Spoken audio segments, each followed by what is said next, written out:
This is Monocle on Fashion, a show on Monocle Radio offering exclusive insights and global perspectives on the fashion industry. I'm Natalie Theodosi, your host and Monocle's fashion director. On today's episode, I sit down with Richard Spencer Powell, Monocle's creative director, who oversees every single visual aspect of the business, from the pages of the magazine to our retail campaigns and the look of our cafes all around the world. We go back to the very beginning, the making of Issue 1, and talk about the creation of Monocle's design identity and all the ways it has been shaped by its rigorous approach to journalism. Rich also talks us through his process of putting together our latest style and design specials, from laying out the pages of the Top 25 style section, the brands and retailers that caught his eye, and the instinctive, often adrenaline-fueled way he designs the covers. Part of his magic formula is his ability to be consistent while also refreshing the look and feel of his pages. It's this fine balance that fashion designers have also been trying to master as they take over new positions at heritage fashion houses. Rich, of course, has a really refreshing take, talking about the importance of respecting a brand's logo, its visual identity and heritage, rather than constantly chasing novelty for novelty's sake. He also talks about the brand revamps he will be keeping the closest eye on and the evolving role of the creative director. Let's hear directly from Richard Spencer Powell.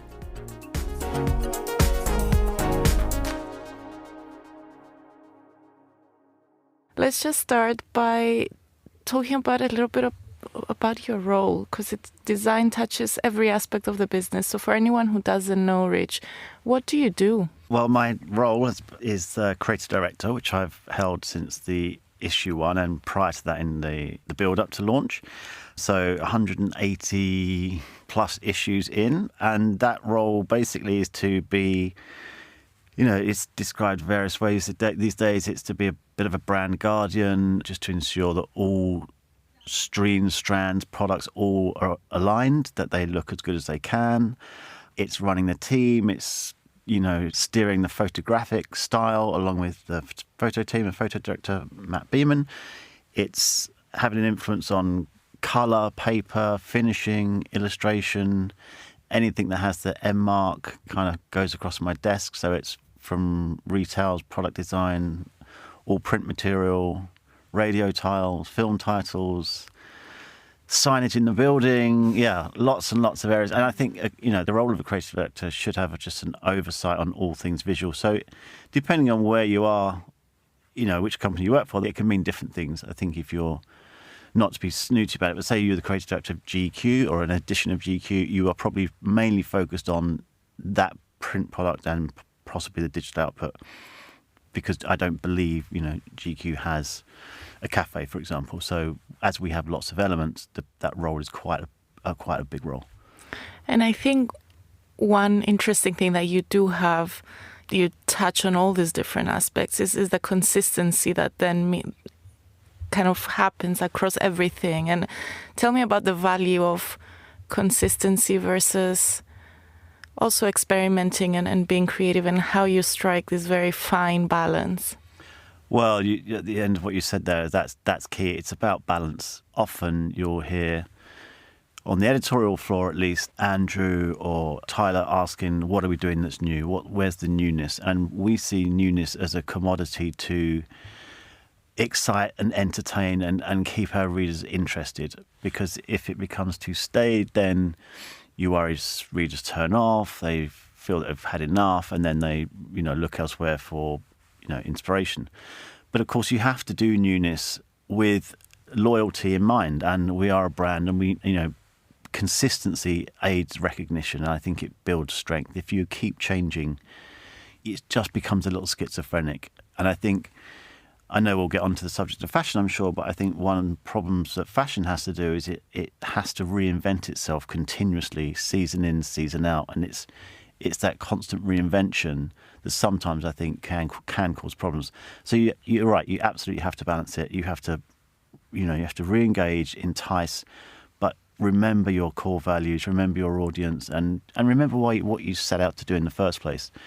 It's a bit of a battle. We're lucky in that we've got a very nice office and a great team and some long-standing, members of staff. The editor's the same, production editor's the same, Tyler's the same. I'm the same. We don't have a very fast turnover of staff, so it helps if everyone is on the same page and they know the aesthetics that we are going for and the rules a little bit, and when you can break them, of course. And it's interesting you speak about core values and having almost a sense of mission, knowing why you're doing it at the beginning. And I'm curious, in the build-up of issue 1 and when you were starting, what did those conversations sound like when you sat down with Tyler to really refine the aesthetic of Monocle? And did you have specific points of inspiration, references? Yeah, we did, and it I sort of show my age a little bit by sort of going back that far, because it's coming on to 2 decades, and it doesn't seem... It's easy to forget that during that first year of Monocle, Apple launched the iPhone, and that was those years when you started using the word smartphone. We no longer use the word smartphone anymore. We just use the word phone because all phones are smart. And I think that at that point, that changed a little bit. We really did then go into what was the very beginnings of a digital revolution. The iPad was soon after it. People thought we were going to have, electronic magazines, PDF readers, all those things. And so just prior to that, although we didn't maybe foresee that coming, we'd certainly seen, .com booms and busts. But for us, I think we were wanting to be all original content. That was one of the key pillars. And by all original content, what we mean is we weren't taking free press trips. When we interviewed someone, we were in the room with them. We weren't doing phone call journalism. We were sending photographers. We were shooting film. We were using illustrators that use pen and ink and paint and brushes. We were trying to be all original with our photography. We weren't buying in stories. We weren't buying in syndicated stories. It was a real, I think, a hark back, a return to not perhaps the golden age of journalism, but journalism done correctly. And that was something that Tyler certainly believed in, and we believed in the printed word, the quality of a physically printed book, a magazine, high quality paper, just everything as premium and as high and as proper as we could make it. It was about making really good work once a month. And I think we saw that lots of titles had sort of downgraded their paper stocks a little bit. The journalism wasn't quite as cutting as it could be, and we just really wanted to make a product that was as high a standard as it could be, and that truly lasted you a month, that you didn't just flick through and got to the fractional ads and it was done in 20 minutes. We wanted something that you kept, it took you the month to read it, and ultimately was collectible. And when it comes to the fashion section in particular, I think a lot of these elements apply there, but how would you describe the Monocle take on fashion? So I think the Monocle take on fashion has always been wearability, certainly in our styling. It's about discovery. It's about finding new brands and not just going to the established and known ones. We like to be out and about in the world. We like to find who's the new, Finnish high-tech hiking brand, or who in Vienna are making, shoes that you'd never heard of. And so it's about discovery, and it's about, I think, in terms of fashion styling, it's about genuine wearability. We have always tried not to pander too much to doing full looks from brands. Of course, we are very sensitive to commercial partners, and we want that to be a healthy relationship. And so, of course, we try and include clothing from partners. But I think in general, it's about being stylish, being relaxed, and it being quite relatable, which I think a lot of fashion can tend not to do that. And we always wanted to go a little bit against the grain. We didn't want to build a photographer's portfolio. We didn't want to build a stylist's portfolio. We weren't particularly into, commissioning stylists who, through very good work, but are trying to make eye-catching work so that they can then style the next catwalk show or get the next campaign. It was much more user-friendly for the end user, for our readership. A very sort of natural photographic style was how we set out. Often we would use actual reportage photographers and not fashion photographers to shoot our fashion. And vice versa, actually, we'd often send a fashion photographer to go and report on a reportage story or, a bit of sort of an interesting interview, because we quite liked the contrast, and the results were quite surprising. And I think it's, like you said, it's respecting the reader, because fashion can sometimes be self-referential and just get lost in this constant search for novelty or also following trends, which is something that I think, and it's refreshing for people, that we don't embrace unless it's something that stands behind, that can kind of exist within this world. Still, we have to kind of engage with the industry and then look at each season and each collection and find ways to play with what's going on in the catwalk, with new names. And it kind of comes all together at the style issue and the top 25, which we were working on together a couple of months ago. So I'd love to hear from your side how that kind of process comes together. Obviously, I do the beginning part, but you bring it all together on page. So tell me about putting that together, maybe a few highlights from the most recent edition. Yeah, sure. I think it returns again to this question of balance. And I think we want to be good journalists. We want to be out there investigating. There are some big brands in the world that are doing very interesting things. There's lots of stories to report on. I think it's just about trying to find and report on the right stories. And if we can make that, peg that back into our philosophy about wearability and the end user and our readership, then I think that's the happy balance that we want. And I think we do it. It's probably the hardest thing we do in terms of, having to find the balance between interest in journalism, new brands, globally new brands, and things that the reader can take away and think, wow, I never knew that jacket existed. I'm going to go and purchase. And I think ultimately, when you're talking about products in fashion, you want people to visit a store or go online and buy a garment. And I think in terms of the last top 25, there were lots of great stories. I think the Marie Adam Leonard backstage catwalk story from Belgium was very nice. And she's a perfect example of someone who can do things, because silhouettes that are quite conceptual, but it's also said, but tailoring that you can just wear off the catwalk and go on the street without looking ridiculous. So I agree, that's a really, really great brand and a name to watch. Yeah, and I think just in terms of the studio shoot we did, which I thought was very successful, I like this Informal from Australia. We don't get a lot of coverage of Aussie brands. I thought the A Press in Japan was interesting in their store, having just got back from Tokyo a month or two ago. We didn't quite get it in, but the new Captain Sunshine store, it kind of was just opening as we went to press. We got it in the following issue. I think that was a very good story. Again, you may have seen the credit, name check the credit in our menswear stories, but actually seeing the store, having a destination to go rather than, I don't know, I can't think where you buy it in Japan, Beams Beauty and Youth, I think, in Aoyama. But actually having a store design, a place to visit, I was a little bit disappointed that it opened after I'd got back from Japan. I mean, a great reason to return, but I thought, again, and I think that's something we've actually championed, going back to when we were talking about this sort of 2 decades. Japanese brands is something I think that we have a particular affinity with. And I think we have really championed Japanese menswear brands and women's, to be fair. But I think that's something that's a particular Monocle style. And looking down now at this story that came from Tyler, which is about the convenience stores in Japan having now started doing their own clothing lines, and the fact they've sold, I can't remember off the top of my head, but it's like they sold 2 million pairs of socks. There's some crazy statistic, and you'll never read about that. You'll never hear about that. You'll hear about Adidas sales or Balenciaga trainer sales, or the big money that moves around in luxury fashion. But here's a convenience store brand that said we're going to make socks. And the nation got behind it, and everyone went crazy for it. And I think that's a real Monocle story.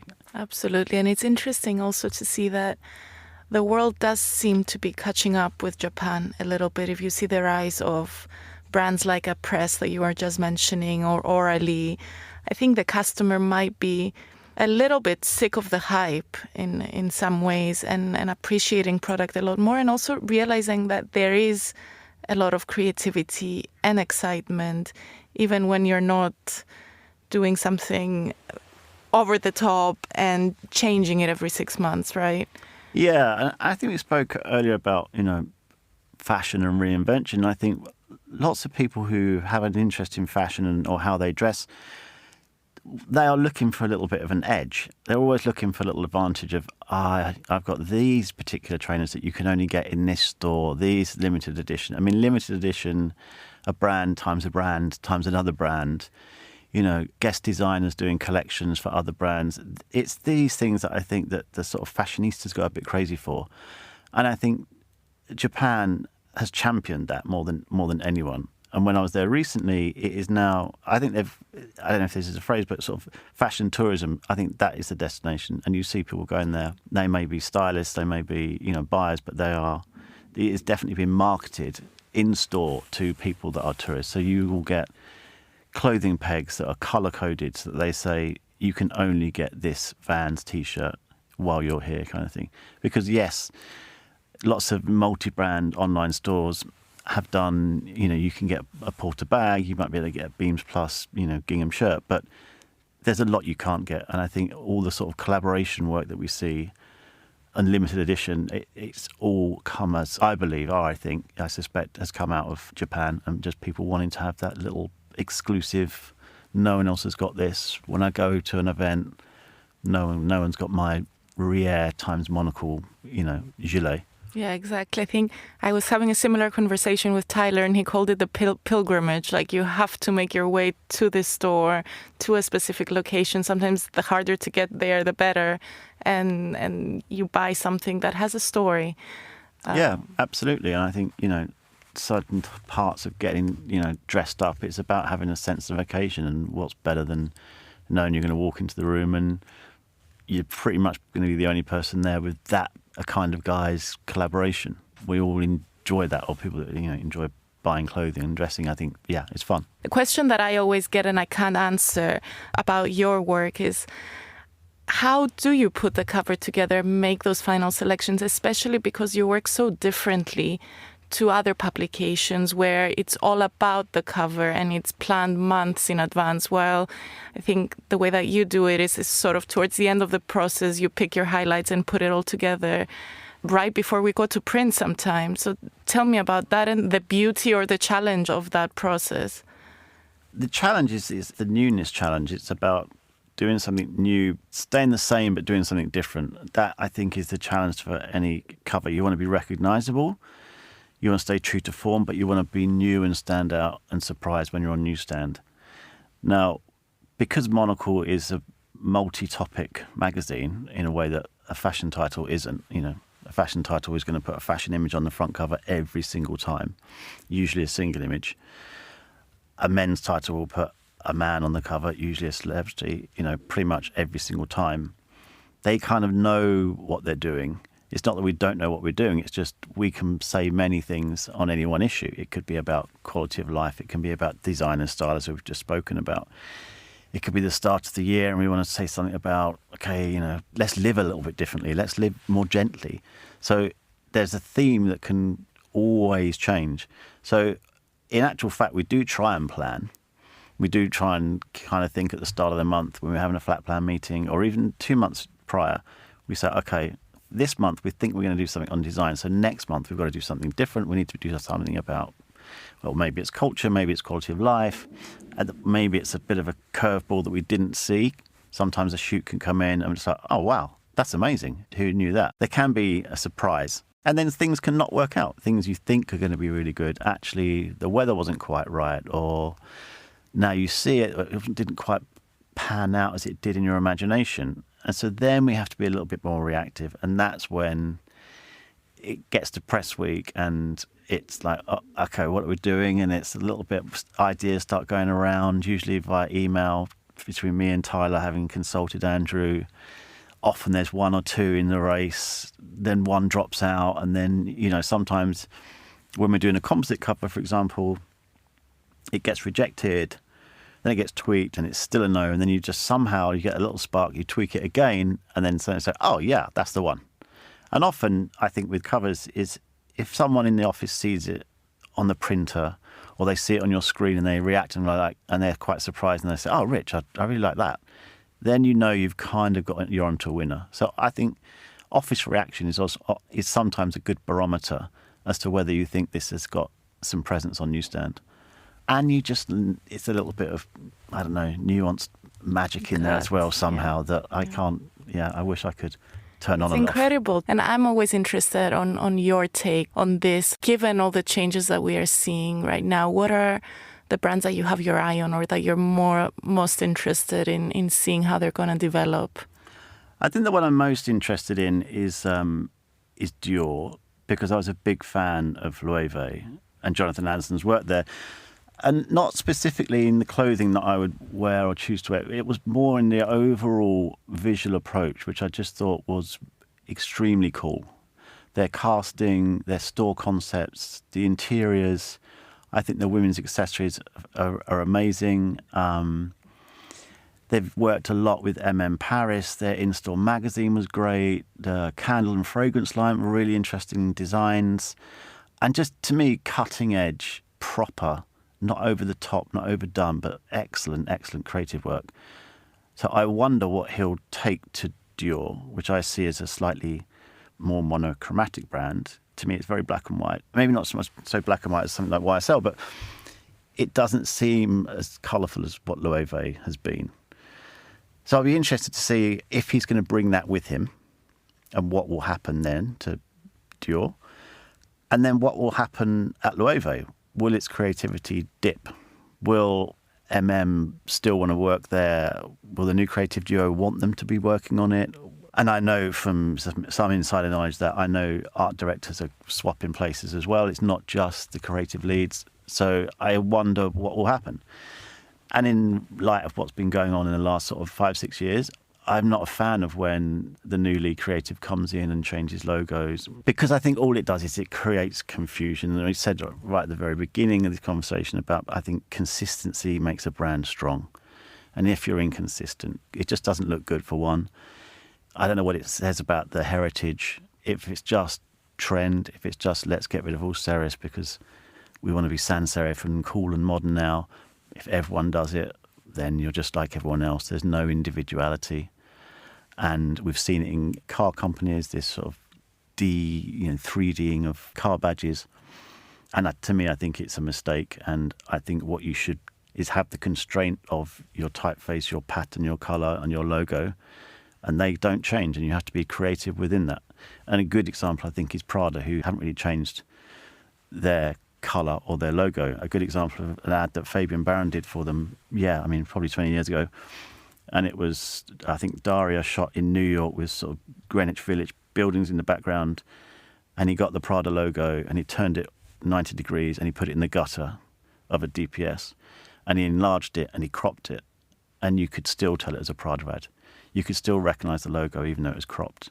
And it was the coolest ad that season. And he utterly disrespected, lots of graphic design logo rules, but he didn't disrespect the brand. He made that ad stand out, which is what an ad's supposed to do.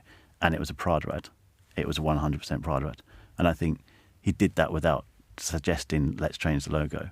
Yeah, I think that's incredible. And so you spoke earlier about respecting the reader, or in this case, is the customer, and respecting the brand versus that notion of a creative director, or this idea that we have in fashion of the creative genius who can come in and do whatever they want, behave any way they want. And hopefully we are kind of moving away from all of that, and it's going to be a whole new era of creative directors and brands, relationships. Well, let's see, because I think it's good to have, someone with a total vision, the Karl Lagerfelds, the Tom Fords. But I think you need to be pretty mindful and respectful of the other disciplines of photo directors and copywriters and creative directors, because I think you'd be stronger for it.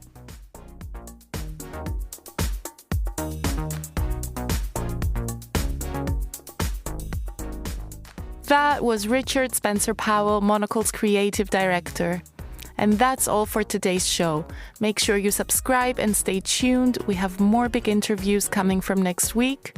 Today's episode was produced and edited by Steph Chungu. I'm Natalie Theodosi. Thank you so much for listening.